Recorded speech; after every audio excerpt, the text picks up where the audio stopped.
대선 후보의 공약을 검증하는 당신의 약속, 우리의 미래. 오늘은 노동 분야 살펴봅니다. 지난 19대 대선에서는 노동 분야 가운데 최저임금을 둘러싸고 뜨거운 논쟁이 벌어졌죠.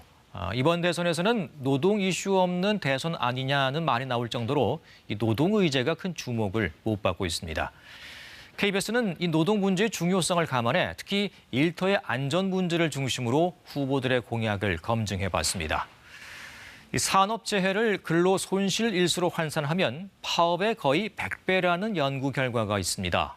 산업재해가 노동자의 안전 문제를 넘어 경제 성장과도 관련돼 있다는 겁니다.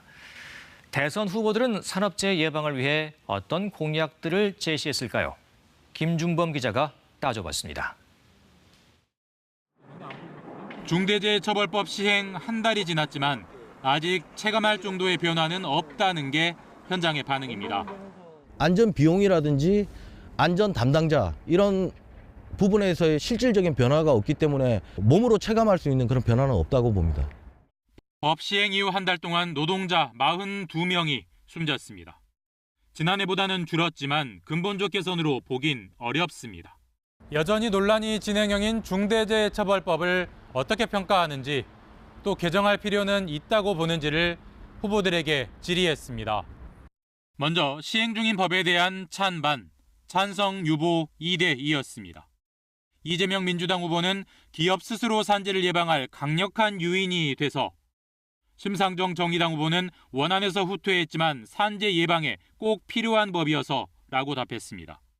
입장을 유보한 윤석열 국민의힘 후보는 노사 의견이 엇갈려 논의가 더 필요해서, 안철수 국민의당 후보는 산재의 근본 원인을 놓쳐 예방 효과가 없어서라고 답했습니다. 법 개정 여부를 묻자 구도가 달라집니다. 개정 3, 유보 1. 이 후보는 시행 초기니 일단 지켜보자는 입장입니다.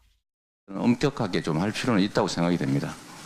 그러나 그게 또 부당하게 또 과하게 기업 활동을 억지하는 수준으로까지 발전하면 또 안 되겠죠. 윤 후보는 처벌 대상과 범위를 더 명확하게 좁혀야 한다며 개정이 필요하다고 했습니다. 기업을 하는 분들이 의욕을 잃지 않도록 관련 이 시행령이라든지 이런 것을 잘 다듬어서 합리적으로 집행되도록 하고. 심 후보도 개정을 원하지만 이유는 결이 다릅니다. 법 적용 대상을 넓히고 처벌도 강화해야 한다는 겁니다.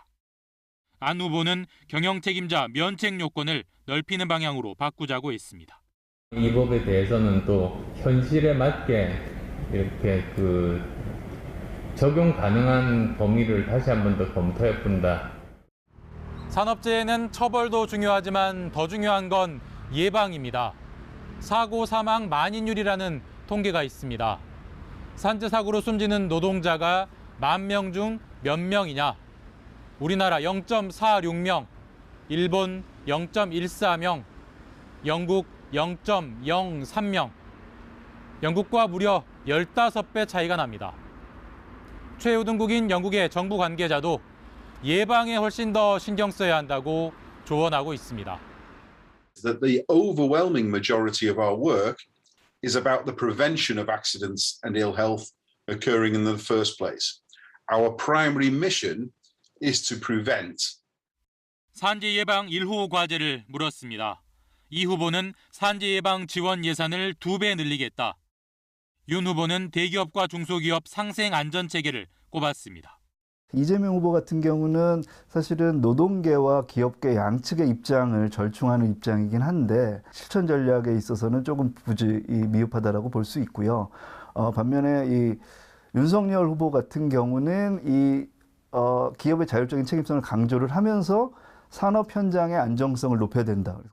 안 후보는 산재보험 청구를 더 쉽게라는 세부 공약을 제시했고, 심 후보는 일하는 시민 기본법 제정이란 입법 공약을 꺼냈습니다. 플랫폼 노동자들의 모든 고용 형태와 상관없는 모든 일하는 시민들의 노동권을 보호받도록 하겠습니다. 노동자가 아파서 쉬면 소득 일부를 정부가 보전하는 상병수당은 네 후보 모두 동의했습니다. KBS 뉴스 김준범입니다.